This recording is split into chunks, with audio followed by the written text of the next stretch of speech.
Apakah setelah seseorang dilaporkan ke kepolisian otomatis menjadi tersangka? Jawabannya adalah tidak. Sebagai praktisi hukum, saya masih sering mendengar anggapan bahwa seseorang yang telah dilaporkan ke kepolisian otomatis menjadi tersangka atau bahkan dianggap bersalah.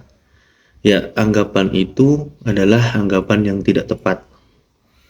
Dalam sistem hukum acara pidana kita di Indonesia ini, setiap perkara harus melalui tahapan yang telah ditentukan oleh undang-undang sebagai wujud due process of law, yaitu proses hukum yang adil, objektif, dan menghormati hak asasi setiap orang.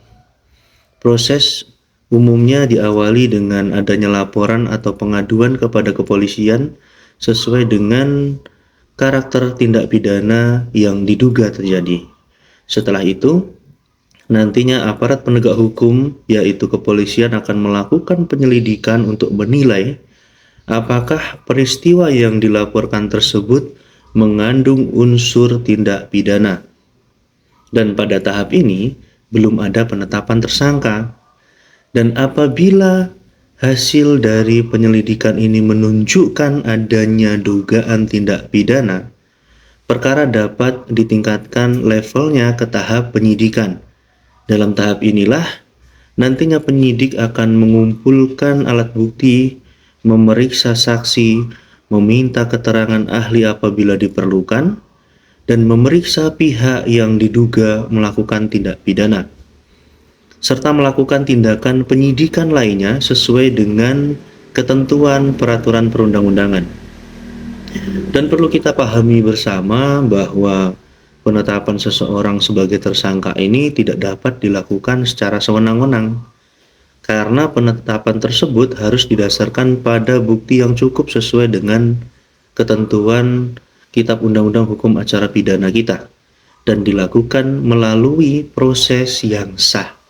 Tujuannya adalah untuk menjamin kepastian hukum, keadilan, serta perlindungan kepada hak asasi manusia. Dan setelah adanya penyidikan dimulai, proses penanganan perkara dilanjutkan sesuai dengan mekanisme yang diatur di dalam Kitab Undang-Undang Hukum Acara Pidana, termasuk koordinasi antara penyidik dan penuntut umum. Kemudian nantinya berkas perkara akan diteliti oleh penuntut umum. Apabila masih terdapat kekurangan, maka berkas tersebut akan dikembalikan kepada penyidik untuk dilengkapi. Dan apabila telah memenuhi syarat, perkara tersebut beserta tersangka dan barang bukti yang dilimpahkan kepada penuntut umum nantinya akan diajukan ke pengadilan. Oleh karena itu, penting dipahami bahwa laporan polisi bukanlah putusan bersalah. Laporan polisi hanya awal dari proses hukum.